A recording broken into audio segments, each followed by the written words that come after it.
Bismillahirrahmanirrahim. Assalamualaikum warahmatullahi wabarakatuh.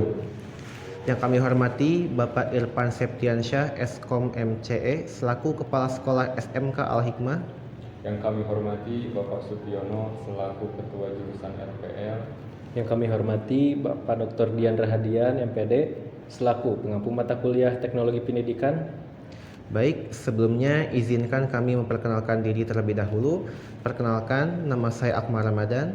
Saya Farid Firdaus. Saya Romi Teresa Putra. Dan inilah video pembelajaran dari kelompok kami.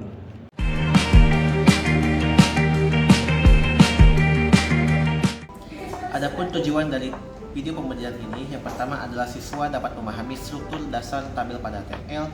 Yang kedua, siswa dapat membuat tabel yang baik dan benar pada HTML. Kemudian untuk indikator pembelajarannya ada 3. Yang pertama, siswa dapat memahami struktur dasar tabel pada HTML. Yang kedua, siswa dapat memahami komponen dasar tabel pada HTML.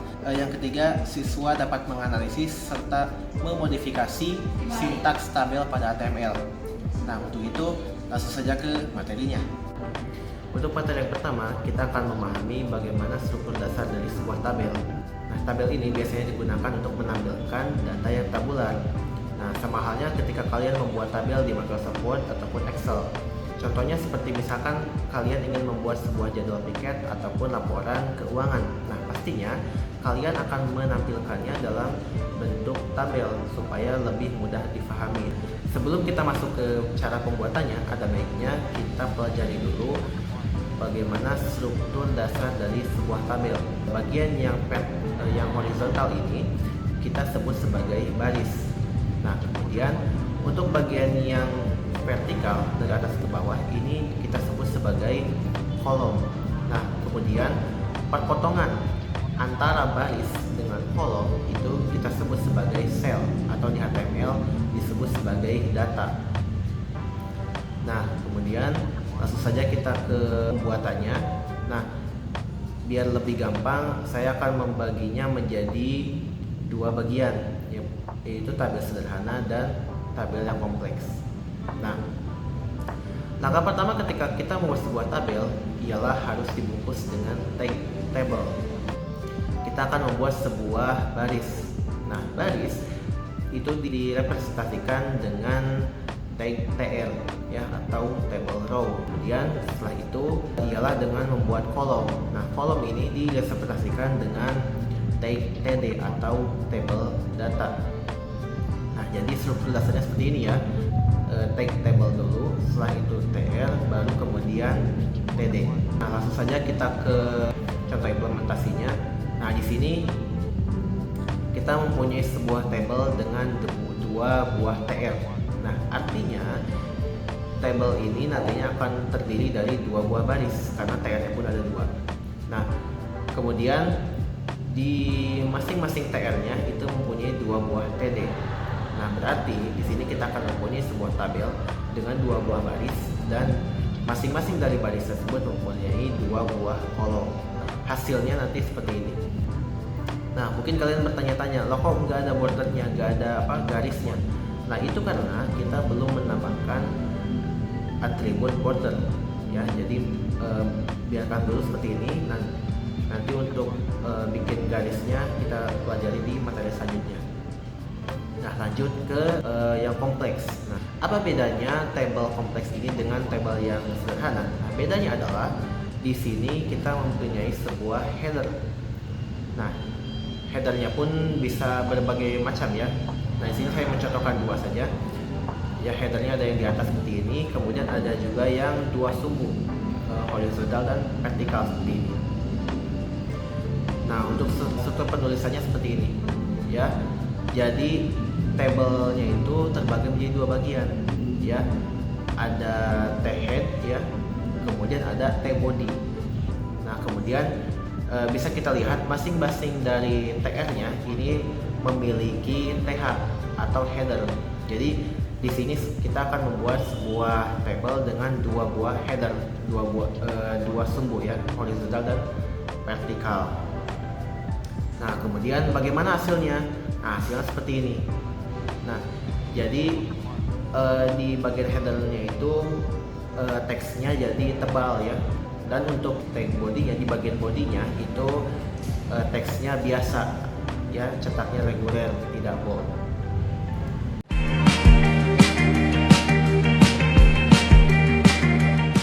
Halo teman-teman, pada kesempatan kali ini kita akan belajar mengenai atribut-atribut yang ada pada tabel HTML. Yaitu di sini kita akan membahas yang pertama atribut border, yang kedua line, yang ketiga cell padding, dan yang keempat cell spacing. Yang mana atribut ini membantu tabel yang kita buat agar terlihat lebih rapi dan lebih estetis. Nah, sebelumnya teman-teman kita telah membuat tabel kompleks pada HTML, yang mana kemudian kita sekarang akan menambahkan atribut-atribut ini ke dalam tabel yang kita buat sebelumnya. Nah, yang pertama yaitu kita akan menambahkan atribut border pada tabel kita. Yang mana atribut border ini yaitu untuk memberikan garis batas di sekitar tabel dan selesai. Nah, caranya yaitu kita tinggal menambahkan atribut border ini pada table. Ini border, kita misal di sini kita kasih satu pixel. Nah, ini.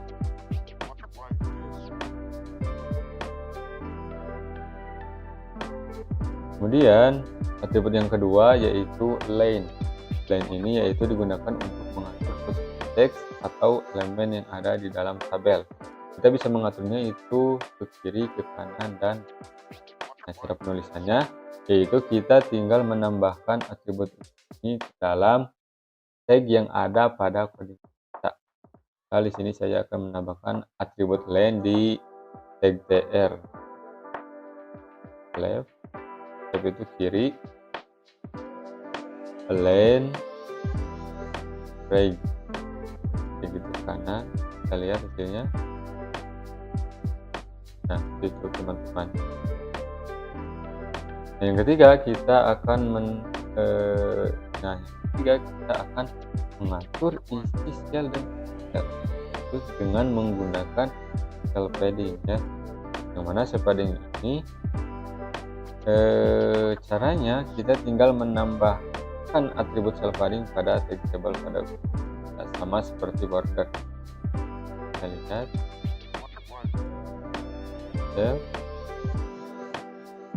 padding, dan kali sini kita kasih 5 pixel. Kita lihat hasilnya. Nah, yang terakhir kita akan menambahkan atribut cell spacing, yang mana atribut ini digunakan untuk mengatur jarak antar sel dalam tabel. Caranya kita tinggal menambahkan atribut cell spacing ini ke dalam tag table yang ada pada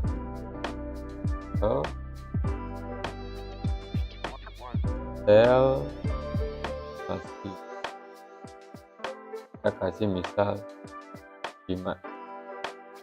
Kita lihat hasil. Nah, kenapa di sini ada dua garis ya, dua garis? Karena ini akibat dari atribut cell spacing. Jadi bila mana kita kasih cell spacingnya itu 0 pixel, maka hasilnya akan seperti ini. Nah, mungkin itu saja untuk pembahasan mengenai atribut border, line, cell spacing, dan cell padding.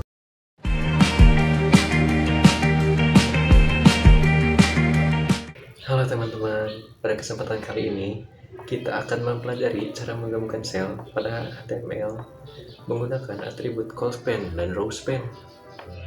Atribut-atribut ini membantu kita membuat tabel yang lebih fleksibel dan terstruktur sesuai kebutuhan. Yuk kita pahami lebih dalam. Nah, baik, yang pertama-tama mari kita bikin dulu sebuah tabel ya, dengan memasukkan source seperti berikut.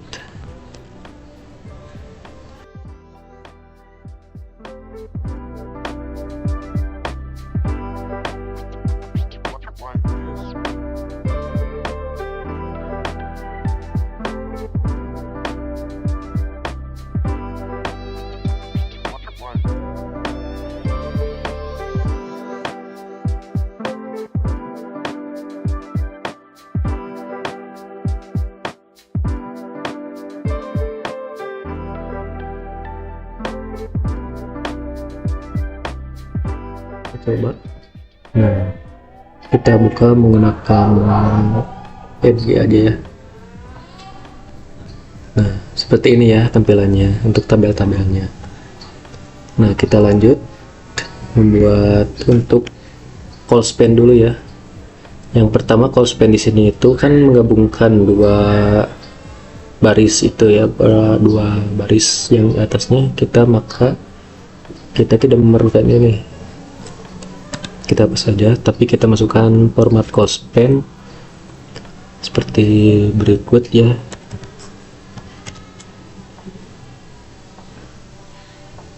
Nah, di sini call span ukurannya 2.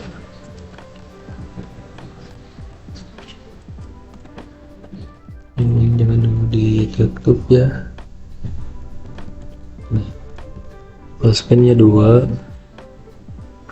Kita masukkan tulisan yaitu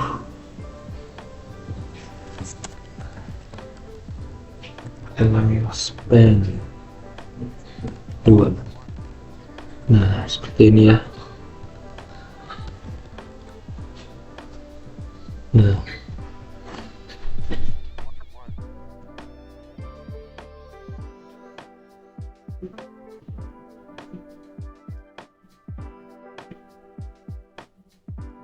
Nah, maka hasilnya akan seperti ini ya.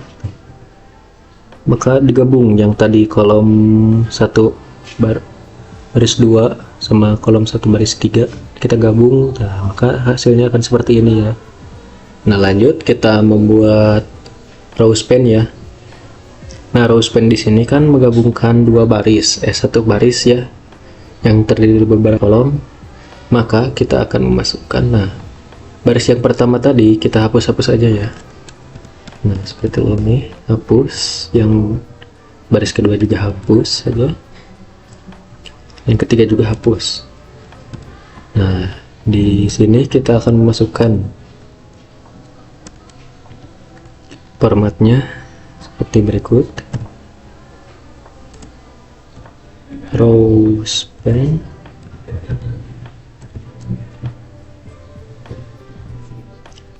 Tiga saja. Sini kita masukkan tulisan row span 3 ya. Nah, seperti ini. Maka hasilnya akan seperti ini. Kita start. Nah, maka hasilnya akan seperti ini ya.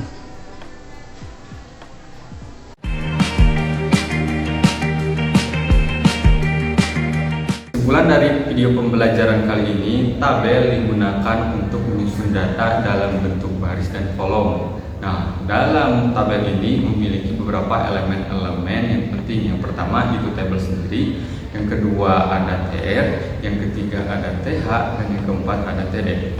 Nah, untuk atribut-atribut tabel kita di sini membahas 6 atribut. Yang pertama itu border. Border digunakan untuk menentukan lebar garis tepi tabel. Kedua ada line. Line ini untuk mengatur perataan tabel secara horizontal. Dan yang ketiga ada cell padding, yaitu untuk mengatur jarak antar sel dalam tabel. Yang keempat ada cell spacing, yaitu untuk mengatur jarak antar konten dalam sel dengan tepi sel. Nah, yang kelima ada row span, yaitu untuk menggabungkan beberapa baris pada satu sel. Yang keenam yang terakhir itu call span, yaitu untuk menggabungkan beberapa kolom pada satu sel. Harapannya dengan adanya video pembelajaran ini, teman-teman bisa memahami serta mempraktikkan sendiri mengenai dasar-dasar tabel pada HTML. Jangan lupa di akhir video ada kuis evaluasi yang harus teman-teman isi ya. Kami pamit undur diri. Saya Ahmad Ramadan. Saya Farid Firdaus. Saya Romi Tirsaputra. Wassalamualaikum warahmatullahi wabarakatuh.